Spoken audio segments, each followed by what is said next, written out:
តបស្រាវជ្រាវនិងវិភាគស្ដីពីឧត្តមក្រុមប្រឹក្សានៃអង្គចក្រមរៀបចំដោយឯកឧត្តមសេងប៊ុនខៀងសមាជិកឧត្តមក្រុមប្រឹក្សានៃអង្គចក្រមនិងឯកឧត្តមញៀនវណ្ណៈរដ្ឋលេខាធិការនិងជានាយកខុទ្ទកាល័យក្រសួងយុតិធម៌អត្ថបទនេះត្រូវបានដកស្រង់ចេញពីប្រតិបត្តិច្បាប់និងយុតិធម៌លេខ2ដែលបោះពុម្ពផ្សាយដោយក្រសួងយុតិធម៌ក្នុងគោលបំណងផ្សព្វផ្សាយចំណេះដឹងផ្នែកច្បាប់និងលើកកម្ពស់ការយល់ដឹងអំពីទូនាទីភារកិច្ចរចនាសម្ព័ន្ធនិងសារៈសំខាន់នៃឧត្តមក្រុមប្រឹក្សានៃអង្គចក្រមក្នុងការធានាឯករាជ្យភាពនៃអំណាចតុលាការឯករាជ្យភាពនៃអំណាចតុលាការគឺជាធាតុដ៏សំខាន់មិនអាចខ្វះបាននៅក្នុងសង្គមនីតិរដ្ឋស្របតាមគោលការណ៍នៃការបែងចែកអំណាចរវាងអំណាចទាំង3ដែលមានចែងក្នុងរដ្ឋធម្មនុញ្ញជាគោលការណ៍ឯករាជ្យភាពនៃអំណាចតុលាការនេះត្រូវបានធានាដោយប្រមុខរដ្ឋដែលអាចជាព្រះមហាក្សត្រឬប្រធានាធិបតីអាស្រ័យទៅតាមប្រព័ន្ធនៃការដឹកនាំប្រទេសនីមួយៗសម្រាប់កម្ពុជាយន្តការសម្រាប់ធានាឯករាជ្យភាពនៃអំណាចតុលាការត្រូវបានបង្កើតឡើងជាលើកដំបូងដោយរដ្ឋធម្មនុញ្ញប្រទេសកម្ពុជាឆ្នាំ1947និងមានការវិវត្តជាបន្តបន្ទាប់ទៅតាមរបបនៃការដឹកនាំប្រទេសនៅឆ្នាំ1947ក្រុមប្រឹក្សាជាន់ខ្ពស់នៃតុលាការត្រូវបានបង្កើតឡើងដើម្បីធានាឲ្យចៅក្រមទាំងឡាយរក្សាវិន័យនិងធានាឥស្សរភាពរបស់ចៅក្រមការធានាឯករាជ្យភាពនៃអំណាចតុលាការមិនត្រូវបានកំណត់ជាក់លាក់ថាជាមុខងាររបស់ក្រុមប្រឹក្សាជាន់ខ្ពស់នៃតុលាការនោះទេក្រុមប្រឹក្សានេះត្រូវបានដឹកនាំដោយរដ្ឋមន្ត្រីក្រសួងយុតិធម៌ជាអធិបតីហើយក្រោយមកត្រូវបានកែសម្រួលឲ្យមកស្ថិតនៅក្រោមអធិបតីភាពនៃព្រះមហាក្សត្រវិញដោយរដ្ឋមន្ត្រីក្រសួងយុតិធម៌ក្លាយជាអនុប្រធានរួមនឹងសមាជិកចំនួន6រូបដែលក្នុងនោះចាត់តាំងដោយព្រះមហាក្សត្រចំនួន2រូបជ្រើសតាំងដោយរដ្ឋសភាចំនួន2រូបនិងជ្រើសតាំងដោយចៅក្រមទូទាំងប្រទេសចំនួន2រូបរដ្ឋមន្ត្រីក្រសួងយុតិធម៌នឹងទទួលធ្វើជាអធិបតីក្នុងករណីព្រះមហាក្សត្រមិនមានព្រះរាជវត្តមានឬមិនចាត់តាំងសមាជិកឧត្តមក្រុមប្រឹក្សាអមព្រះអង្គធ្វើជាអធិបតីទេនៅក្នុងរបបសាធារណរដ្ឋខ្មែរក្រុមប្រឹក្សាជាន់ខ្ពស់នៃតុលាការនេះត្រូវបានប្តូរទៅជាឧត្តមក្រុមប្រឹក្សាតុលាការដោយរដ្ឋធម្មនុញ្ញសាធារណរដ្ឋខ្មែរដែលមានប្រធានាធិបតីនៃសាធារណរដ្ឋជាប្រធានហើយក្នុងករណីប្រធានាធិបតីមានធុរៈត្រូវស្ថិតនៅក្រោមអធិបតីភាពរបស់អនុប្រធានាធិបតីនៃសាធារណរដ្ឋវិញនៅក្នុងរបបកម្ពុជាប្រជាធិបតេយ្យរបបខ្មែរក្រហមឧត្តមក្រុមប្រឹក្សាតុលាការនេះត្រូវបានលុបបំបាត់ចោលក្រោយការរំដោះជាតិពីរបបខ្មែរក្រហមយន្តការនេះមិនទាន់ត្រូវបានបង្កើតឡើងវិញនោះទេទាំងនៅក្នុងរបបសាធារណរដ្ឋប្រជាមានិតកម្ពុជានិងក្នុងរបបរដ្ឋកម្ពុជាដោយអំណាចទាំងអស់ត្រូវបានប្រមូលផ្ដុំនៅក្រោមក្រុមប្រឹក្សារដ្ឋយន្តការនេះទើបត្រូវបានបង្កើតឡើងវិញនៅពេលដែលរបបរាជានិយមអាស្រ័យរដ្ឋធម្មនុញ្ញត្រូវបានបង្កើតឡើងដោយរដ្ឋធម្មនុញ្ញកម្ពុជាឆ្នាំ1993ដោយមានឈ្មោះថ្មីថាឧត្តមក្រុមប្រឹក្សានៃអង្គចៅក្រមផ្អែកតាមរដ្ឋធម្មនុញ្ញដែលចែងអំពីអំណាចតុលាការគឺអំណាចតុលាការជាអំណាចឯករាជ្យគ្មានអង្គការណាមួយនៃអំណាចនីតិបញ្ញត្តិឬនីតិប្រតិបត្តិអាចទទួលអំណាចតុលាការបានឡើយព្រះមហាក្សត្រដែលជាព្រះប្រមុខរដ្ឋមួយជីវិតគឺទ្រង់ជាអ្នកធានាឯករាជ្យភាពនៃអំណាចតុលាការឧត្តមក្រុមប្រឹក្សានៃអង្គចៅក្រមត្រូវបានបង្កើតឡើងដើម្បីជួយព្រះមហាក្សត្រក្នុងកិច្ចការនេះឧត្តមក្រុមប្រឹក្សានៃអង្គចៅក្រមគឺជាស្ថាប័នកំពូលមួយរបស់ជាតិឧត្តមក្រុមប្រឹក្សានៃអង្គចៅក្រមស្ថិតក្រោមព្រះរាជាអធិបតីភាពនៃព្រះមហាក្សត្រសមាជិកភាពមុខងារនិងការរៀបចំនិងការប្រព្រឹត្តទៅរបស់ឧត្តមក្រុមប្រឹក្សានៃអង្គចៅក្រមត្រូវកំណត់ក្នុងច្បាប់រៀបចំអង្គការមួយដែលឡែកគឺច្បាប់ស្តីពីការរៀបចំនិងការប្រព្រឹត្តទៅនៃឧត្តមក្រុមប្រឹក្សានៃអង្គចៅក្រមដែលត្រូវបានប្រកាសឲ្យប្រើដោយព្រះរាជក្រមលេខ09 នស94ចុះថ្ងៃទី22ខែធ្នូឆ្នាំ1994យោងតាមច្បាប់នេះសមាជិកភាពឧត្តមក្រុមប្រឹក្សានៃអង្គចៅក្រមគឺមានព្រះមហាក្សត្រជាព្រះប្រធាននិងមានសមាជិក8រូបដែលរួមមានរដ្ឋមន្ត្រីក្រសួងយុតិធម៌ប្រធានតុលាការកំពូលអគ្គព្រះរាជអាជ្ញាអមសាឡាឧត្តរប្រធានសាឡាឧត្តរអគ្គព្រះរាជអាជ្ញាអមសាឡាឧត្តរនិងចៅក្រម3រូបដែលត្រូវបោះឆ្នោតជ្រើសតាំងដោយចៅក្រមទូទាំងប្រទេសក្រោយពីច្បាប់នេះចូលជាធរមានរដ្ឋមន្ត្រីក្រសួងយុតិធម៌បន្ទាប់ពីមានការព្រមព្រៀងពីប្រធានតុលាការកំពូលត្រូវស្នើសុំទៅព្រះមហាក្សត្រតែងតាំងចៅក្រម3រូបជាសមាជិកបណ្ដោះអាសន្នសិនសម្រាប់អំឡុងពេលដែលពុំទាន់អាចរៀបចំការបោះឆ្នោតបានសមាជិកជ្រើសតាំង3រូបនេះមានអាណត្តិ5ឆ្នាំដែលត្រូវបោះឆ្នោតជ្រើសតាំងដោយចៅក្រមបន្ទាប់ពីច្បាប់ស្តីពីលក្ខន្តិកៈចៅក្រមចូលជាធរមានប៉ុន្តែដោយសារមិនទាន់មានច្បាប់ស្តីពីលក្ខន្តិកៈចៅក្រមទើបការបោះឆ្នោតជ្រើសតាំងត្រូវអូសបន្លាយរហូតដល់មានច្បាប់ស្តីពីលក្ខន្តិកៈនៃចៅក្រមនិងព្រះរាជអាជ្ញានិងច្បាប់ស្តីពីការរៀបចំនិងការប្រព្រឹត្តទៅនៃឧត្តមក្រុមប្រឹក្សានៃអង្គចៅក្រមថ្មីដែលបានប្រកាសឲ្យប្រើនៅថ្ងៃទី16ខែកក្កដាឆ្នាំ2014 ផ្អែកតាមច្បាប់ស្តីពីការរៀបចំនិងការប្រព្រឹត្តទៅនៃឧត្តមក្រុមប្រឹក្សានៃអង្គចៅក្រមថ្មីនេះតើឧត្តមក្រុមប្រឹក្សានៃអង្គចៅក្រមមានសមត្ថភាពអ្វីខ្លះតើសមត្ថភាពឧត្តមក្រុមប្រឹក្សានៃអង្គចៅក្រមត្រូវបានជ្រើសរើសដោយរបៀបណាតើឧត្តមក្រុមប្រឹក្សានៃអង្គចៅក្រមមានមុខងារឬសមត្ថកិច្ចអ្វីខ្លះនិងតើកិច្ចដំណើរការរបស់ឧត្តមក្រុមប្រឹក្សានៃអង្គចៅក្រមប្រព្រឹត្តទៅយ៉ាងដូចម្តេច1សមាជិកភាពរបស់ឧត្តមក្រុមប្រឹក្សានៃអង្គចៅក្រមឧត្តមក្រុមប្រឹក្សានៃអង្គចៅក្រមស្ថិតក្រោមព្រះរាជាធិបតីភាពនៃព្រះមហាក្សត្របើប្រៀបធៀបច្បាប់ស្តីពីការរៀបចំនិងការប្រព្រឹត្តទៅនៃឧត្តមក្រុមប្រឹក្សានៃអង្គចៅក្រមឆ្នាំ1994និងឆ្នាំ2014សមាជិកឧត្តមក្រុមប្រឹក្សានៃអង្គចៅក្រមត្រូវបានដំឡើងពី8រូបទៅជា11រូបហើយសមាជិកបម្រុងដែលមានកំណត់ក្នុងច្បាប់ឆ្នាំ1994ត្រូវបានលុបចោលចំពោះសមាជិកទាំង11រូបក្នុងច្បាប់ឆ្នាំ2014ត្រូវបានចែកចេញជា2ប្រភេទគឺសមាជិកស្វ័យប្រវត្តិដោយផ្អែកលើមុខងារនិងសមាជិកជ្រើសតាំងដែលរួមមានដូចខាងក្រោមក៏សមាជិកស្វ័យប្រវត្តិដោយផ្អែកលើមុខងារមាន3រូបរួមមានរដ្ឋមន្ត្រីក្រសួងយុតិធធម៌ប្រធានតុលាការកំពូលនិងអគ្គព្រះរាជអាជ្ញាអមតុលាការកំពូលខសមាជិកជ្រើសតាំងមាន8រូបដោយខាងក្រោម4រូបជាសមាជិកជ្រើសតាំងដោយព្រឹទ្ធសភារដ្ឋសភាក្រុមប្រឹក្សាធម្មនុញ្ញនិងរដ្ឋមន្ត្រីក្រសួងយុតិធធម៌ចំពោះសមាជិកជ្រើសតាំងដោយព្រឹទ្ធសភាជ្រើសតាំងដោយរដ្ឋសភានិងជ្រើសតាំងដោយក្រុមប្រឹក្សាធម្មនុញ្ញត្រូវជ្រើសរើសក្នុងចំណោមបេក្ខជនជាឥស្សរជនដែលជាអតីតចៅក្រមឬព្រះរាជអាជ្ញាឬឥស្សរជនដែលមានបទពិសោធន៍ការងារយ៉ាងតិច15ឆ្នាំឡើងទៅក្នុងវិស័យច្បាប់ឬតុលាការចំពោះសមាជិកជ្រើសតាំងដោយរដ្ឋមន្ត្រីក្រសួងយុតិធធម៌ត្រូវជ្រើសរើសក្នុងចំណោមព្រះរាជអាជ្ញាពេញសិទ្ធិ4រូបជាសមាជិកជ្រើសតាំងតាមរយៈការបោះឆ្នោតដោយចៅក្រមនិងព្រះរាជអាជ្ញាទូទាំងប្រទេសដែលក្នុងនោះ1រូបជ្រើសតាំងតាមការបោះឆ្នោតដោយចៅក្រមនៃសាលាជម្រះក្តីជាន់ខ្ពស់1រូបជ្រើសតាំងតាមការបោះឆ្នោតដោយព្រះរាជអាជ្ញាបម្រើការងារនៅមហាអយ្យការអមសាលាជម្រះក្តីជាន់ខ្ពស់និងនៅក្រសួងយុតិធធម៌1រូបជ្រើសតាំងតាមការបោះឆ្នោតដោយចៅក្រមពេញសិទ្ធិនៃសាលាដំបងទូទាំងប្រទេសនិង1រូបជ្រើសតាំងតាមការបោះឆ្នោតដោយព្រះរាជអាជ្ញាពេញសិទ្ធិនៃអយ្យការអមសាលាដំបងទូទាំងប្រទេសចំពោះបែបបទនិងនីតិវិធីនៃការបោះឆ្នោតជ្រើសតាំងសមាជិកជ្រើសតាំងដោយចៅក្រមនិងព្រះរាជអាជ្ញាទូទាំងប្រទេសនេះត្រូវកំណត់ដោយប្រកាសរបស់រដ្ឋមន្ត្រីក្រសួងយុតិធធម៌បន្ទាប់ពីទទួលបានការឯកភាពពីសមាជិកភាគច្រើននៃឧត្តមក្រុមប្រឹក្សានៃអង្គចៅក្រមបេក្ខជនដែលមានបំណងចូលឈ្មោះត្រូវដាក់ពាក្យសុំចូលឈ្មោះដោយផ្ទាល់នៅអគ្គលេខាធិការដ្ឋានឧត្តមក្រុមប្រឹក្សានៃអង្គចៅក្រមក្រោយពីការបោះឆ្នោតដោយចៅក្រមនិងព្រះរាជអាជ្ញាទូទាំងប្រទេសរួចរដ្ឋមន្ត្រីក្រសួងយុតិធធម៌នឹងជាប្រធានគណៈកម្មការរៀបចំការបោះឆ្នោតប្រកាសលទ្ធផលបណ្ដោះអាសន្ននៃការបោះឆ្នោតនៅពេលរាប់សន្លឹកឆ្នោតរួចនិងចុងក្រោយបន្ទាប់ពីផុតរយៈពេលនៃការប្តឹងតវ៉ាក្នុងរយៈពេល24ម៉ោងរដ្ឋមន្ត្រីក្រសួងយុតិធធម៌ត្រូវប្រកាសលទ្ធផលនៃការបោះឆ្នោតជាផ្លូវការសមាជិកជ្រើសតាំងនៃឧត្តមក្រុមប្រឹក្សានៃអង្គចៅក្រមមានអាណត្តិ5ឆ្នាំហើយអាចចូលឈ្មោះជាថ្មីសម្រាប់អាណត្តិបន្តបន្ទាប់ទៀតបានដោយមិនមានកំណត់ចំនួនអាណត្តិនោះទេសមាជិកជ្រើសតាំងនេះត្រូវបញ្ចប់អាណត្តិនៅពេលសមាជិកជ្រើសតាំងថ្មីត្រូវបានតែងតាំងឧត្តមក្រុមប្រឹក្សានៃអង្គចៅក្រមអាចសម្រេចដកតំណែងសមាជិកជ្រើសតាំងណាម្នាក់បានក្នុងករណីដែលសមាជិកជ្រើសតាំងនោះបានរំលោភបំពានធ្ងន់ធ្ងរលើបទបញ្ជាផ្ទៃក្នុងរបស់ឧត្តមក្រុមប្រឹក្សានៃអង្គចៅក្រមឬការធ្វើសកម្មភាពនានាដែលនាំឲ្យប៉ះពាល់ធ្ងន់ធ្ងរដល់កិត្តិយសនិងសេចក្តីថ្លៃថ្នូររបស់ឧត្តមក្រុមប្រឹក្សានៃអង្គចៅក្រមការដកតំណែងនេះត្រូវធ្វើឡើងដោយការបោះឆ្នោតសម្រេចដែលត្រូវមានសម្លេងយល់ព្រមពីសមាជិកឧត្តមក្រុមប្រឹក្សានៃអង្គចៅក្រមយ៉ាងតិច8រូបចំពោះសមាជិកឧត្តមក្រុមប្រឹក្សានៃអង្គចៅក្រមដែលត្រូវបានតុលាការសម្រេចផ្តន្ទាទោសដាក់ពន្ធនាគារដោយគ្មានការព្យួរទោសពីបទឧក្រិដ្ឋឬពីបទមជ្ឈិមដែលប្រព្រឹត្តដោយចេតនាត្រូវដកចេញពីមុខតំណែងដោយស្វ័យប្រវត្តិចំណែកឯការសម្រេចផ្តន្ទាទោសពីបទមជ្ឈិមដោយអចេតនាមិនមែនជាមូលហេតុនៃការដកចេញពីមុខតំណែងដោយស្វ័យប្រវត្តិនោះទេមុខងារជាសមាជិកឧត្តមក្រុមប្រឹក្សានៃអង្គចៅក្រមមានវិសមត្ថភាពជាមួយនឹងការបំពេញមុខងារជាចៅក្រមឬព្រះរាជអាជ្ញានៅតាមសាលាជម្រះក្តីនិងអង្គការអយ្យការអមសាលាជម្រះក្តីលើកលែងតែប្រធានតុលាការកំពូលនិងអគ្គព្រះរាជអាជ្ញាអមតុលាការកំពូលសមាជិកឧត្តមក្រុមប្រឹក្សានៃអង្គចៅក្រមដែលមានវិសមត្ថភាពមុខងារត្រូវស្នើសុំផ្តាច់ពីមុខងារជាចៅក្រមឬព្រះរាជអាជ្ញានៅតាមសាលាជម្រះក្តីនិងអង្គការអយ្យការអមសាលាជម្រះក្តីដោយអនុវត្តស្របតាមច្បាប់ស្តីពីការរៀបចំនិងការប្រព្រឹត្តទៅនៃឧត្តមក្រុមប្រឹក្សានៃអង្គចៅក្រមនិងច្បាប់ស្តីពីលក្ខន្តិកៈនៃចៅក្រមនិងព្រះរាជអាជ្ញា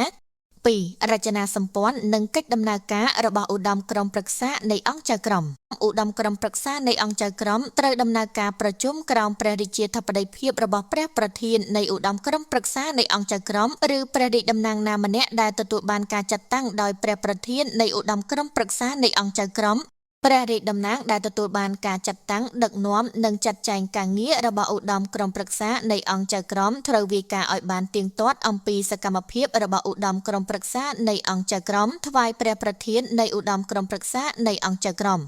កិច្ចប្រជុំរបស់ឧត្តមក្រុមប្រឹក្សានៃអង្គចៅក្រមត្រូវធ្វើឡើងតាមការកោះប្រជុំរបស់រដ្ឋមន្ត្រីក្រសួងយុតិធធម៌តាមព្រះរាជបញ្ជានៃព្រះប្រធាននៃឧត្តមក្រុមប្រឹក្សានៃអង្គចៅក្រមសមាជិក4រូបយ៉ាងតិចអាចស្នើឲ្យមានកិច្ចប្រជុំរបស់ឧត្តមក្រុមប្រឹក្សានៃអង្គចៅក្រមបាន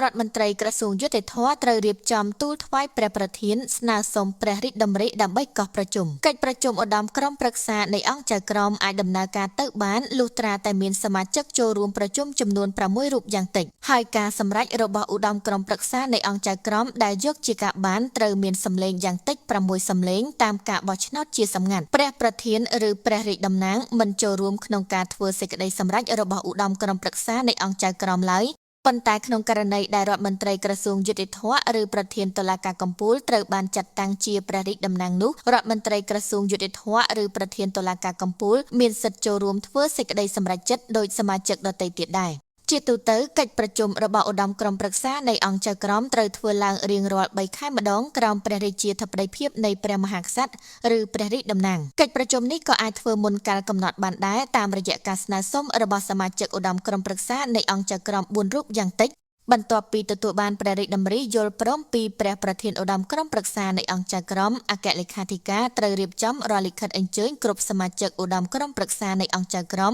ដោយភ្ជាប់នៅរបៀបវារៈប្រជុំរបាយការណ៍និងឯកសារផ្សេងៗសម្រាប់ប្រជុំឲ្យបានយ៉ាងតិច10ថ្ងៃមុនថ្ងៃប្រជុំហើយក្នុងករណីបន្ទាន់រយៈពេលនេះត្រូវបន្ថយមកក្រោម5ថ្ងៃចំពោះសេចក្តីព្រាងរបៀបវារៈត្រូវដាក់ជូនអង្គប្រជុំដើម្បីសុំការអនុម័តតាមមតិភាគច្រើនដោយលើកដៃហើយសមាជិកគ្រប់រូបអាចស្នើបន្ថែមឬបន្ថយរបៀបវារៈបានដែលត្រូវសម្រេចដោយការបោះឆ្នោតជាសម្ងាត់មុននឹងមានកិច្ចប្រជុំនីមួយៗដែលតាក់ទងនឹងការផ្លាស់ប្ដូរឬផ្ទេរភារកិច្ចចៅក្រមព្រះរាជអាជ្ញាអគ្គលេខាធិការនៃឧត្តមក្រុមប្រឹក្សានៃអង្គចៅក្រមត្រូវធ្វើលិខិតជូនដំណឹងដល់ប្រធានសាលាដំបងនិងព្រះរាជអាជ្ញាអមសាលាដំបងនីមួយៗដើម្បីជម្រាបជូនបន្តដល់សាមីខ្លួនដែលដល់វេនអតីតភាពចាប់ពី4ឆ្នាំឡើងត្រូវដាក់ពាក្យសុំជ្រើសរើសទីកន្លែងដែលសាមីខ្លួនមានបំណងចង់ទៅបំពេញការងារលុះដល់ពេលបញ្ចប់កិច្ចប្រជុំអគ្គលេខាធិការនៃឧត្តមក្រុមប្រឹក្សានៃអង្គចៅក្រមចេញសេចក្តីប្រកាសព័ត៌មានស្តីពីលទ្ធផលនៃសម័យប្រជុំដើម្បីជម្រាបជូនដល់អង្គចៅក្រមនិងសាធារណជនជ្រាប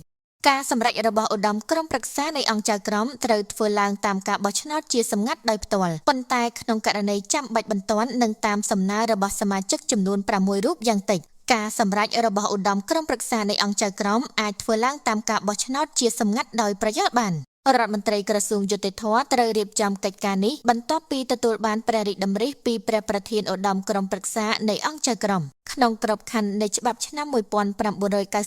ត្តមក្រុមប្រឹក្សានៃអង្គចៅក្រមត្រូវជ្រើសរើសចៅក្រមម្នាក់និងក្រឡាបញ្ជីម្នាក់ឲ្យទទួលរ៉ាប់រងមុខងារជាលេខាធិការដែលមានភារកិច្ចធ្វើរបាយការណ៍ធ្វើកំណត់ហេតុរក្សាឯកសារនិងបំពេញកិច្ចការផ្សេងៗទៀតប៉ុន្តែក្នុងក្របខ័ណ្ឌនៃការកែតម្រង់ច្បាប់និងប្រព័ន្ធយុតិធធម៌ដើម្បីលើកកម្ពស់ប្រសិទ្ធភាពការងាររបស់ឧត្តមក្រុមប្រឹក្សានៃអង្គចៅក្រមច្បាប់ឆ្នាំ2014បានបង្កើតឲ្យមានអគ្គលេខាធិការដ្ឋានមួយធ្វើជាសេនាធិការសម្រាប់គ្រប់គ្រងដល់កិច្ចដំណើរការការងាររបស់ឧត្តមក្រុមប្រឹក្សានៃអង្គចៅក្រមជាពិសេសលើការងាររដ្ឋបាលហិរញ្ញវត្ថុបុគ្គលិកកិច្ចការព័ត៌មានវិទ្យាការសម្របសម្រួលកិច្ចការចៅក្រមនិងព្រះរាជអាជ្ញានិងការទទួលពាក្យបណ្ដឹងតាក់ទងនឹងវិន័យចៅក្រមនិងព្រះរាជអាជ្ញាអគ្គលេខាធិការដ្ឋាននៃឧត្តមក្រុមប្រឹក្សានៃអង្គចៅក្រមស្ថិតក្រោមរដ្ឋបាលកណ្ដាលរបស់ក្រសួងយុតិធធម៌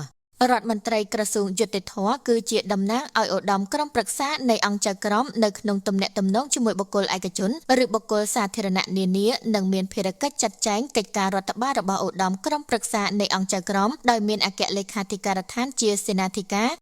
រដ្ឋមន្ត្រីក្រសួងយុតិធធម៌គឺជាអាណបៈទទួលសិទ្ធិដោយពេញច្បាប់ពីព្រះប្រធាននៃឧត្តមក្រុមប្រឹក្សានៃអង្គចៅក្រមចំពោះការងារថវិការបស់ឧត្តមក្រុមប្រឹក្សានៃអង្គចៅក្រម រាល់កិច្ចការរបស់ឧត្តមក្រុមប្រឹក្សានៃអង្គចៅក្រមតាក់ទងនឹងការលើកសេចក្តីព្រាងព្រះរាជក្រឹត្យថ្វាយព្រះមហាក្សត្ររដ្ឋមន្ត្រីក្រសួងយុតិធធម៌ត្រូវរៀបចំកិច្ចការនេះក្នុងនាមឧត្តមក្រុមប្រឹក្សានៃអង្គចៅក្រម3សមត្ថកិច្ចរបស់ឧត្តមក្រុមប្រឹក្សានៃអង្គចៅក្រមមាត្រា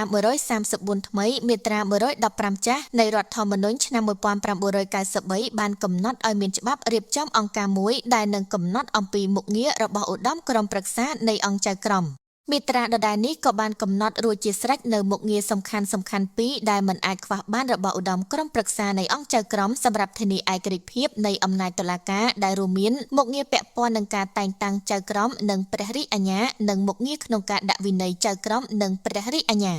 ផ្អែកតាមច្បាប់ស្តីពីការរៀបចំនិងការប្រព្រឹត្តទៅនៃឧត្តមក្រុមប្រឹក្សានៃអង្គចៅក្រមឧត្តមក្រុមប្រឹក្សានៃអង្គចៅក្រមមានមុខងារបន្ថែមសំខាន់3ទៀតគឺពាក់ព័ន្ធនឹងការផ្ដល់មតិពិគ្រោះយោបល់លើសេចក្តីស្នើច្បាប់ឬសេចក្តីព្រាងច្បាប់តាក់ទងដល់ការរៀបចំវិស័យតុលាការនិងការប្រព្រឹត្តទៅនៃវិស័យនេះការផ្ដល់យោបល់ចំពោះការដំឡើងឋានៈនិងការដំឡើងឋានន្តរស័ក្តិឲ្យចៅក្រមនិងព្រះរាជអាជ្ញាទាំងអស់និងការពិនិត្យនិងសម្រេចលើក្រមសីលធម៌ចៅក្រមនិងព្រះរាជអាជ្ញាផ្អែកតាមច្បាប់សមត្ថកិច្ចទាំងនេះត្រូវបានកំណត់ជាសមត្ថកិច្ចទូទៅរបស់ឧត្តមក្រុមប្រឹក្សានៃអង្គចៅក្រម31និងសមត្ថកិច្ចក្នុងមុខការដាក់វិន័យចៅក្រមនិងព្រះរាជអាជ្ញា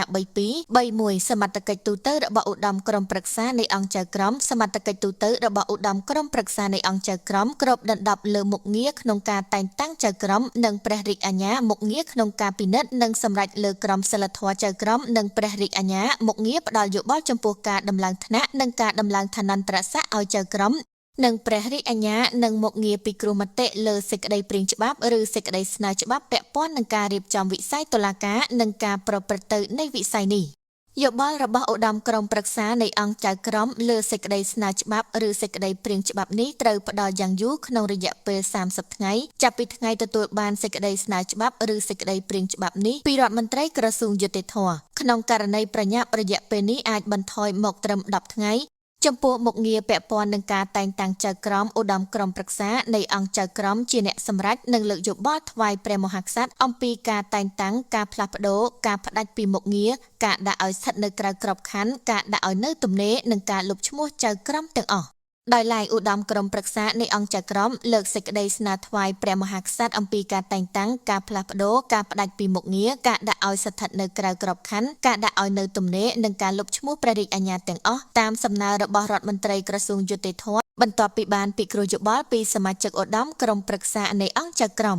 សេចក្តីសម្រេចរបស់ឧត្តមក្រុមប្រឹក្សានៃអង្គចៅក្រមអាចកើតមានឡើងបន្ទាប់ពីមានកិច្ចប្រជុំដោយផ្ទាល់ឬដោយប្រយោលក្នុងករណីបន្ទាន់ចាំបាច់អំឡុងពេលចន្លោះសម័យប្រជុំឧត្តមក្រុមប្រឹក្សានៃអង្គចៅក្រមសមាជិកមានភារកិច្ចទៅតាមសាលាជម្រះក្តីនិងអัยការអមសាលាជម្រះក្តីក្នុងគោលដៅជួយពង្រឹងដល់អង្គចៅក្រមក្នុងការបំពេញការងារអនុវត្តច្បាប់ស្តីពីលក្ខន្តិកៈនៃចៅក្រមនិងព្រះរាជអាជ្ញានិងក្រមសីលធម៌ព្រមទាំងលើកកម្ពស់ដំណើរការល្អនៃរដ្ឋបាលនិងគុណភាពនៃការផ្ដល់សេវាយុត្តិធម៌ជូនប្រជាពលរដ្ឋឲ្យកាន់តែល្អប្រសើរដើម្បីបង្កើនជំនឿទុកចិត្តពីប្រជាពលរដ្ឋនិងរួមចំណែកពង្រឹងសុវត្ថិភាពសង្គម3.2សមត្ថកិច្ចរបស់ឧត្តមក្រុមប្រឹក្សានៃអង្គចៅក្រមក្នុងមុខការដាក់វិន័យមុខការដាក់វិន័យចៅក្រមនិងព្រះរាជអាជ្ញាត្រូវបានកំណត់ជាសមត្ថកិច្ចពិសេសរបស់ឧត្តមក្រុមប្រឹក្សានៃអង្គចៅក្រមដោយច្បាប់ស្តីពីការរៀបចំនិងការប្រព្រឹត្តទៅនៃឧត្តមក្រុមប្រឹក្សានៃអង្គចៅក្រមជាគោលការណ៍ច្បាប់ចៅក្រមមានឯករាជ្យភាពក្នុងការសម្រេចសេចក្តីប៉ុន្តែការសម្រេចនេះត្រូវឈរលើគោលការណ៍គោរពច្បាប់ចៅក្រមនិងព្រះរាជអាជ្ញាមិនត្រូវទទួលកំហុសខាងវិន័យចំពោះការប្រើប្រាស់ឆន្ទានុសិទ្ធិរបស់ខ្លួនក្នុងការអនុវត្តច្បាប់នោះទេលើកលែងតែការសម្រេចសេចក្តីនោះធ្វើឡើងដោយរំលោភបំពានក្នុងចេតនាទុច្ចរិតលើសមត្ថកិច្ចនិងមុខងាររបស់ខ្លួនចៅក្រមនិងព្រះរាជអាជ្ញាមានកាតព្វកិច្ចត្រូវគោរពតាមច្បាប់និងនីតិវិធីជាធរមានឲ្យបានត្រឹមត្រូវទន្ទឹមនេះចៅក្រមនិងព្រះរាជអាជ្ញាក៏មានកាតព្វកិច្ចក្នុងការគោរពឲ្យបានម៉ឺងម៉ាត់នៅក្រមសីលធម៌ចៅក្រមផងដែរដោយមិនត្រូវប្រព្រឹត្តអំពើណាមួយដែលនាំឲ្យអាប់អោនដល់កិត្តិយសនិងសេចក្តីថ្លៃថ្នូររបស់ខ្លួននិងដល់កិត្យានុភាពនៃអង្គចៅក្រមឡើយក្នុងករណីដែលមានការបំពានឧត្តមក្រុមប្រឹក្សានៃអង្គចៅក្រមមានសមត្ថកិច្ចក្នុងការពិនិត្យនិងសម្រេចដាក់វិន័យចំពោះចៅក្រមនិងព្រះរាជអាជ្ញាណាដែលប្រព្រឹត្តកំហុសនេះ ការសម្រេចដាក់វិន័យលើចៅក្រមនិងព្រះរាជអាជ្ញាត្រូវធ្វើឡើងដោយឧត្តមក្រុមប្រឹក្សានៃអង្គចៅក្រមក្រោមរូបភាពជាក្រុមប្រឹក្សាវិន័យដែលស្ថិតក្រោមអធិបតីភាពរបស់ប្រធានតុលាការកំពូលសម្រាប់មុខការដាក់វិន័យចំពោះចៅក្រមនិងក្រោមអធិបតីភាពរបស់អគ្គព្រះរាជអាជ្ញាអមតុលាការកំពូលសម្រាប់មុខការដាក់វិន័យចំពោះព្រះរាជអាជ្ញាព្រះមហាក្សត្រឬព្រះរាជតំណាងធ្វើជាអធិបតីនៃអង្គប្រជុំក្រុមប្រឹក្សាវិន័យដោយមានការចូលរួមរបស់រដ្ឋមន្ត្រីក្រសួងយុតិធម៌ក្នុងករណីសំណុំរឿងវិន័យតាក់ទងនឹងប្រធានតុលាការកំពូលឬអគ្គព្រះរាជអាជ្ញាតុលាការកំពូលសេចក្តីសម្រេចរបស់ឧត្តមក្រុមប្រឹក្សានៃអង្គចៅក្រមតាក់ទងនឹងការងារវិន័យនេះគឺជាសេចក្តីសម្រេចបិទផ្លូវតវ៉ាតើបណ្ដឹងអំពីវិន័យតាក់ទងនឹងចៅក្រមនិងព្រះរាជអាជ្ញាទៅឧត្តមក្រុមប្រឹក្សានៃអង្គចៅក្រមមានរបបគតិយុត្តយ៉ាងដូចម្តេចតើបណ្ដឹងនេះនឹងត្រូវចាត់ការរបៀបណាដោយឧត្តមក្រុមប្រឹក្សានៃអង្គចៅក្រមក៏របបគតិយុត្តនៃបណ្ដឹងអំពីវិន័យតាក់ទងនឹងចៅក្រមនិងព្រះរាជអាជ្ញាបណ្ដឹងអំពីវិន័យតាក់ទងនឹងចៅក្រមនិងព្រះរាជអាជ្ញាត្រូវដាក់នៅអគ្គលេខាធិការដ្ឋាននៃឧត្តមក្រុមប្រឹក្សានៃអង្គចៅក្រមឬនៅក្រសួងយុតិធម៌នៅពេលទទួលបានពាក្យបណ្ដឹងរដ្ឋមន្ត្រីក្រសួងយុតិធម៌ត្រូវចាត់ឲ្យពិនិត្យនិងស្រាវជ្រាវជាបឋមលើពាក្យបណ្ដឹងទាំងនេះដើម្បីកសាងសំណុំរឿងវិន័យមុននឹងសម្រេចបញ្ជូនសំណុំរឿងនេះទៅក្រុមប្រឹក្សាវិន័យនៃឧត្តមក្រុមប្រឹក្សានៃអង្គចៅក្រមដើម្បីចាត់នីតិវិធីបន្តជាគោលការណ៍បុគ្គលគ្រប់រូបដែលជាភាគីនៃសំណុំរឿងនៅតុលាការមានសិទ្ធិប្តឹងទៅឧត្តមក្រុមប្រឹក្សានៃអង្គចៅក្រមអំពីភាពមិនប្រក្រតីឬកំហុសរបស់ចៅក្រមនិងព្រះរាជអាជ្ញានៅក្នុងចំណាត់ការសំណុំរឿងបណ្ដឹងនេះធ្វើឡើងដើម្បីទាមទារឲ្យមានការដាក់ទណ្ឌកម្មវិន័យចំពោះចៅក្រមឬព្រះរាជអាជ្ញាដែលបានប្រព្រឹត្តកំហុសក្នុងការអនុវត្តមុខងាររបស់ខ្លួនជាចៅក្រមឬជាព្រះរាជអាជ្ញាបណ្ដឹងនេះត្រូវធ្វើដោយផ្ទាល់ដោយភាគីនៃសំណុំរឿងឬដោយមេធាវីតំណាងឲ្យម្ចាស់ភាគីបណ្ដឹងផ្អែកតាមគោលការណ៍នៃការធ្វើបណ្ដឹងទៅតុលាការបុគ្គលដែលមិនមានផលប្រយោជន៍ក្នុងការធ្វើបណ្ដឹងមិនមានសិទ្ធិក្នុងការដាក់ពាក្យបណ្ដឹងទៅតុលាការមានសមត្ថកិច្ចនោះទេក្នុងន័យនេះបុគ្គលផ្សេងក្រៅពីភាគីនៅក្នុងសំណុំរឿងនៅតុលាការឬបុគ្គលដែលមិនទទួលបានសិទ្ធិជាតំណាងឲ្យភាគីនៅក្នុងសំណុំរឿងនៅតុលាការឬបុគ្គលដែលមិនមានការប៉ះពាល់ដល់ផលប្រយោជន៍របស់ខ្លួនក៏មិនគួរមានសិទ្ធិដាក់ពាក្យប្តឹងទៅឧត្តមក្រុមប្រឹក្សានៃអង្គចៅក្រមអំពីកំហុសរបស់ចៅក្រមឬព្រះរាជអាជ្ញានៅក្នុងចំណាត់ការសំណុំរឿងជាក់លាក់ណាមួយបាននោះដែរត្រង់ចំណុចនេះច្បាប់មិនបានចែងច្បាស់លាស់នោះទេប៉ុន្តែបើពិនិត្យអំពីក្រមសីលធម៌ចៅក្រមដែលតម្រូវឲ្យចៅក្រមនិងព្រះរាជអាជ្ញាត្រូវគោរពឲ្យបានខ្ជាប់ខ្ជួននៅភាពមិនលំអៀងដើម្បីការពារថែរក្សានិងបង្កើនជំនឿទុកចិត្តពីប្រជាពលរដ្ឋពីអ្នកមានវិជ្ជាជីវៈច្បាប់និងពីភាគីវិវាទនោះគួរតែទទួលយករាល់បណ្ដឹងអំពីចំណាត់ការមិនប្រក្រតីរបស់ចៅក្រមឬព្រះរាជអាជ្ញាដែលប្តឹងដោយភាគីនៃសំណុំរឿងឬបណ្ដឹងបរិហារទាំងឡាយណាដែលមានភាពសមហេតុផលបញ្ជាក់ថាចៅក្រមឬព្រះរាជអាជ្ញាណាមួយបានប្រព្រឹត្តខុសនឹងកាតព្វកិច្ចវិជ្ជាជីវៈឬធ្វើឲ្យប៉ះពាល់ដល់កិត្តិយសសីលធម៌ស្អាតស្អំនិងសេចក្តីថ្លៃថ្នូរប្រឆាចពីក្រមសីលធម៌ចំពោះការដាក់ពាក្យប្តឹងអំពីចំណាត់ការមិនប្រក្រតីលើចៅក្រមឬព្រះរាជអាជ្ញាហើយទោះបីជាមានការសម្រុះសម្រួលគ្នារវាងភាគីពាក់ព័ន្ធឬការដកពាក្យបណ្ដឹងវិញក៏ដោយក៏ពាក្យបណ្ដឹងនេះនៅតែត្រូវបានចាត់ការបន្តដដែលតើបណ្ដឹងទៅក្រុមប្រឹក្សាវិន័យនៃឧត្តមក្រុមប្រឹក្សានៃអង្គចៅក្រមអាចធ្វើបាននៅពេលណាចំពោះចំណុចនេះទោះបីជាច្បាប់មិនបានកំណត់ច្បាស់លាស់ក៏ដោយការប្តឹងទៅក្រុមប្រឹក្សាវិន័យគឺមានកម្មវត្ថុទាមទារឲ្យមានការដាក់វិន័យចំពោះចៅក្រមឬព្រះរាជអាជ្ញាដែលបានប្រព្រឹត្តកំហុសក្នុងចំណាត់ការសំណុំរឿងក្តីក្នុងន័យនេះបណ្ដឹងនេះគួរតែអាចទទួលយកបានលុះត្រាតែចៅក្រមឬព្រះរាជអាជ្ញាបានចេញនៅសេចក្តីសម្រេចណាមួយនៅក្នុងសំណុំរឿងជាមុនសិនហេតុដូចនេះដើម្បីធានាបាននៅឯករាជ្យភាពនៃការសម្រេចសេចក្តីរបស់ចៅក្រមឬព្រះរាជអាជ្ញាបើសិនភាគីគ្រាន់តែយល់ថាចៅក្រមឬព្រះរាជអាជ្ញាណាមួយបានប្រព្រឹត្តកំហុសក្នុងការចាត់ការសំណុំរឿងក្នុងពេលដែលចៅក្រមឬព្រះរាជអាជ្ញានោះមិនទាន់បានចេញសេចក្តីសម្រេចណាមួយនៅឡើយនោះបណ្ដឹងនេះមិនគួរអាចធ្វើទៅបាននោះទេម្យ៉ាងទៀតបណ្ដឹងអំពីវិន័យតាក់ទងនឹងចៅក្រមឬព្រះរាជអាជ្ញាទៅក្រុមប្រឹក្សាវិន័យមិនមានអានុភាពចំពោះចំណាត់ការសំណុំរឿងនោះទេដូចនេះដើម្បីជៀសវាងការដាក់សម្ពាធលើចៅក្រមឬព្រះរាជអាជ្ញាដែលទទួលបន្ទុកសំណុំរឿងបណ្ដឹងនេះមិនគួរត្រូវបានទទួលយកមកពិនិត្យនិងចាត់ការនោះទេនៅពេលដែលសំណុំរឿងស្ថិតក្នុងចំណាត់ការរបស់ចៅក្រមឬព្រះរាជអាជ្ញាដោយពុំទាន់មានចេញសេចក្តីសម្រេចណាមួយនោះលើកលែងតែបណ្ដឹងនោះប្តឹងអំពីការមិនគោរពក្រមសីលធម៌ដែលមិនពាក់ព័ន្ធនឹងសេចក្តីសម្រេចក្នុងចំណាត់ការសំណុំរឿងដូចជាចៅក្រមឬព្រះរាជអាជ្ញាបានបង្ហាញអំពីភាពលំអៀងក្នុងចំណាត់ការសំណុំរឿងឬមានអាកប្បកិរិយាមិនសមរម្យជាមួយភាគីនៃសំណុំរឿងជាដើម ម្យ៉ាងវិញទៀតតើបទបញ្ញត្តិគតិយុត្តជាធរមានបានកំណត់អំពីអាញាយុកាលសម្រាប់ការដាក់ពាក្យបណ្ដឹងអំពីវិន័យតាក់ទងនឹងចៅក្រមនិងព្រះរាជអាជ្ញាដែរឬទេអាញាយុកាលនៃបណ្ដឹងទៅក្រុមប្រឹក្សាវិន័យនៃឧត្តមក្រុមប្រឹក្សានៃអង្គចៅក្រមក៏មិនបានកំណត់ក្នុងច្បាប់ជាធរមាននោះដែរតើគួរមានការកំណត់អំពីអាញាយុកាលនៃបណ្ដឹងនេះដែរឬទេស្របពេលដែលអាញាយុកាលនៃបណ្ដឹងទៅតុលាការត្រូវបានកំណត់ទាំងសំណុំរឿងរដ្ឋបវេណីនិងសំណុំរឿងព្រហ្មទណ្ឌលើពីនេះបើពិនិត្យមើលក្នុងសំណុំរឿងរដ្ឋបវេណីជាពិសេសផ្អែកតាមមាត្រា311នៃក្រមនីតិវិធីរដ្ឋបវេណីភាគីអាចធ្វើបណ្ដឹងទាមទារឲ្យជំនុំជម្រះសារជាថ្មីបានក្នុងអំឡុងពេល5ឆ្នាំគិតចាប់ពីពេលដែលសេចក្តីសម្រេចរបស់តុលាការបានចូលជាស្ថាពរឬគិតចាប់ពីថ្ងៃដែលមូលហេតុនៃការជំនុំជម្រះសារជាថ្មីកើតឡើងក្នុងករណីដែលមូលហេតុនោះកើតឡើងក្រោយពេលសេចក្តីសម្រេចរបស់តុលាការបានចូលជាស្ថាពរហេតុដូចនេះតើគួរទទួលយកបណ្ដឹងអំពីវិន័យតាក់ទងនឹងចៅក្រមនិងព្រះរាជអាជ្ញាមកពិនិត្យទៀតដែរឬទេនៅពេលដែលសេចក្តីសម្រេចរបស់តុលាការបានចូលជាស្ថាពរហើយភាគីលែងមានសិទ្ធិប្តឹងទាមទារឲ្យជំនុំជម្រះសារជាថ្មីឡើងវិញហើយឈលលើមូលដ្ឋាននៃអាញាយុកាលទាំងនៅក្នុងសំណុំរឿងរដ្ឋបវេណីនិងសំណុំរឿងព្រហ្មទណ្ឌបណ្ដឹងទៅក្រុមប្រឹក្សាវិន័យនៃឧត្តមក្រុមប្រឹក្សានៃអង្គចៅក្រមក៏គួរត្រូវបានគិតគូរពិចារណាផងដែរខចំណាត់ការរបស់ឧត្តមក្រុមប្រឹក្សានៃអង្គចៅក្រមក្នុងមុខការដាក់វិន័យដោយបានគូបញ្ជាក់ពីខាងលើការសម្រេចដាក់វិន័យចៅក្រមនិងព្រះរាជអាជ្ញាត្រូវធ្វើឡើងដោយឧត្តមក្រុមប្រឹក្សានៃអង្គចៅក្រមក្រោមរូបភាពជាក្រុមប្រឹក្សាវិន័យក្រុមអធិការកិច្ចនៃឧត្តមក្រុមប្រឹក្សានៃអង្គចៅក្រមត្រូវបានបង្កើតឡើងដើម្បីជួយក្រុមប្រឹក្សាវិន័យនៃឧត្តមក្រុមប្រឹក្សានៃអង្គចៅក្រមក្នុងការស៊ើបអង្កេតនិងស្រាវជ្រាវសំណុំរឿងវិន័យរាល់ពាក្យបណ្ដឹងវិន័យទាំងអស់ដែលពាក់ព័ន្ធនឹងកំហុសក្នុងការបំពេញកាតព្វកិច្ចវិជ្ជាជីវៈឬប្រឆាចក្រមសីលធម៌របស់ចៅក្រមនិងព្រះរាជអាជ្ញាត្រូវដាក់នៅអគ្គលេខាធិការដ្ឋាននៃឧត្តមក្រុមប្រឹក្សានៃអង្គចៅក្រមឬក្រសួងយុតិធម៌បន្ទាប់ពីទទួលបានសំណុំរឿងវិន័យប្រធានក្រុមប្រឹក្សាវិន័យអាចចាត់ឲ្យក្រុមអធិការកិច្ចធ្វើការស៊ើបអង្កេតនិងស្រាវជ្រាវឬធ្វើការពិនិត្យវិតម្លៃនិងធ្វើរបាយការណ៍អំពីលទ្ធផលនៃការស៊ើបអង្កេតរបស់ខ្លួន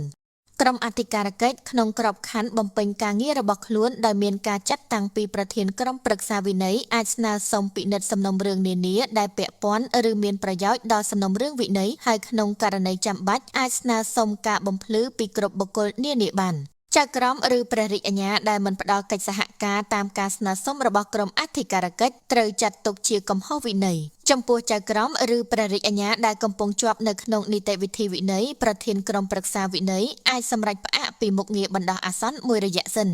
បន្ទាប់ពីស៊ើបអង្កេតចប់ក្រុមអធិការកិច្ចត្រូវធ្វើរបាយការណ៍ដាក់ជូនប្រធានក្រុមប្រឹក្សាវិន័យដើម្បីចាត់ការបន្តរបាយការណ៍របស់ក្រុមអធិការកិច្ចមិនមែនជាចំណងដល់ប្រធានក្រុមប្រឹក្សាវិន័យដើម្បីសម្រេចលើសំណុំរឿងវិន័យនោះទេបើយល់ឃើញថាគ្មានកំហុសខាងវិន័យប្រធានក្រុមប្រឹក្សាវិន័យអាចសម្រេចតម្កល់សំណុំរឿងទុកឥតចាត់ការបានប៉ុន្តែក្នុងករណីសំណុំរឿងវិន័យត្រូវបានសម្រេចបញ្ជូនទៅក្រុមប្រឹក្សាវិន័យនោះប្រធានក្រុមប្រឹក្សាវិន័យត្រូវកំណត់ថ្ងៃប្រជុំក្រុមប្រឹក្សាវិន័យហើយអគ្គលេខាធិការត្រូវរៀបចំរាល់សំណុំរឿងវិន័យនិងឯកសារពាក់ព័ន្ធដើម្បីផ្ញើជូនគ្រប់សមាជិកទាំងអស់និងចៅក្រមរបាយការណ៍ឬព្រះរាជអាជ្ញារបាយការណ៍និងសាមីខ្លួនយ៉ាងតិច10ថ្ងៃមុនថ្ងៃប្រជុំសាមីខ្លួនជាចៅក្រមឬព្រះរាជអាជ្ញាដែលជាប់ពាក់ព័ន្ធក្នុងសំណុំរឿងវិន័យត្រូវបានជូនដំណឹងឲ្យដឹងអំពីពាក្យបណ្ដឹងដែលចោទប្រកាន់លើខ្លួននិងមានសិទ្ធិការពារខ្លួនដោយខ្លួនឯងឬដោយមានជំនួយពីមេធាវីនៅចំពោះមុខអង្គប្រជុំក្រុមប្រឹក្សាវិន័យ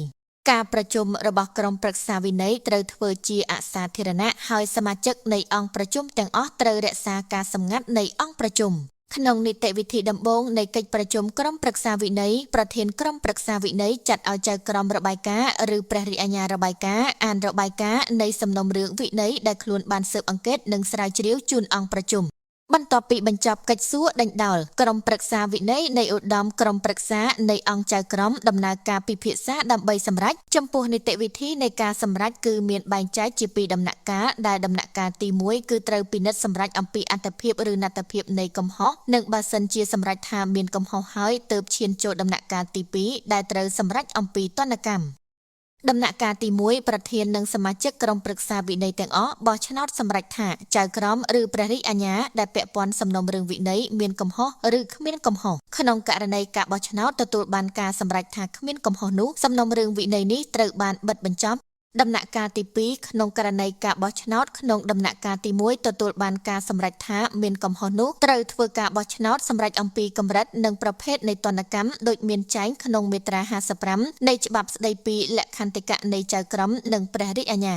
គោរមប្រជុំនិងការសម្រេចរបស់ក្រុមប្រឹក្សាវិន័យត្រូវអនុវត្តដូចគ្នានឹងគោរមប្រជុំនិងការសម្រេចរបស់ឧត្តមក្រុមប្រឹក្សានៃអង្គចៅក្រមដែរកំហុសវិន័យដែលត្រូវដាក់លើចៅក្រមឬព្រះរាជអាជ្ញាមានចែងក្នុងច្បាប់ស្តីពីលក្ខន្តិកៈនៃចៅក្រមនិងព្រះរាជអាជ្ញាសេចក្តីសម្រេចដាក់វិន័យត្រូវមានសំអាងហេតុនិងសំអាងច្បាប់សេចក្តីសម្រេចរបស់ក្រុមប្រឹក្សាវិន័យនេះត្រូវដាក់ជូនឧត្តមក្រុមប្រឹក្សានៃអង្គចៅក្រមដើម្បីពិនិត្យនិងសម្រេចហើយសេចក្តីសម្រេចចុងក្រោយនេះជាសេចក្តីសម្រេចបិទផ្លូវតវ៉ាក្នុងករណីដែលទណ្ឌកម្មវិន័យថ្នាក់ទី2ត្រូវបានប្រកាសឧត្តមក្រុមប្រឹក្សានៃអង្គចៅក្រមលើកសេចក្តីស្នើថ្វាយព្រះមហាក្សត្រអំពីកិច្ចការនេះដើម្បីចេញព្រះរាជក្រឹត្យដាក់វិន័យចំពោះទណ្ឌកម្មថ្នាក់ទី2នេះរួមមានការផ្លាក់ដោយបង្ខំអាចតម្រូវឲ្យទទួលការបណ្ដុះបណ្ដាលបន្ថែមការព្យួរពីការងារមិនឲ្យមានបៀវត្សក្នុងរយៈពេលមិនឲ្យលើសពី1ឆ្នាំការបន្ថយ1ថ្នាក់ឬច្រើនថ្នាក់ឬបន្ថយឋានន្តរស័ក្តិការដាក់ឲ្យចូលនិវត្តន៍ដោយបង្ខំការបញ្ឈប់ពីមុខងារដោយបង្ខំនិងការបណ្តេញចេញពីក្របខ័ណ្ឌទណ្ឌកម្មថ្នាក់ទី2នេះត្រូវធ្វើឡើងដោយព្រះរាជក្រឹត្យបន្ទាប់ពីមានការសម្រេចពីឧត្តមក្រុមប្រឹក្សានៃអង្គចៅក្រមក្នុងករណីពិសេសប្រសិនបើបណ្ដឹងពាក់ព័ន្ធនឹងប្រធានតុលាការកំពូលគឺអគ្គព្រះរាជអាជ្ញាអង្គតុលាការកំពូលជាអ្នកចាត់ឲ្យស្រាវជ្រាវនិងស៊ើបអង្កេតដោយប្រើយន្តការក្រុមអធិការកិច្ចដើម្បីធ្វើរបាយការណ៍លើពាក្យបណ្ដឹងនេះដូចគ្នាផងដែរប្រសិនបើបណ្ដឹងពាក់ព័ន្ធនឹងអគ្គព្រះរាជអាជ្ញាអង្គតុលាការកំពូលនោះគឺប្រធានតុលាការកំពូលជាអ្នកចាត់ឲ្យស្រាវជ្រាវនិងស៊ើបអង្កេតដោយប្រើយន្តការក្រុមអធិការកិច្ចដើម្បីធ្វើរបាយការណ៍លើពាក្យបណ្ដឹងនេះក្នុងករណីនេះក្រុមប្រឹក្សាវិន័យត្រូវប្រជុំក្រោមព្រះរាជាធិបតីភាពនៃព្រះមហាក្សត្រឬព្រះរាជតំណាង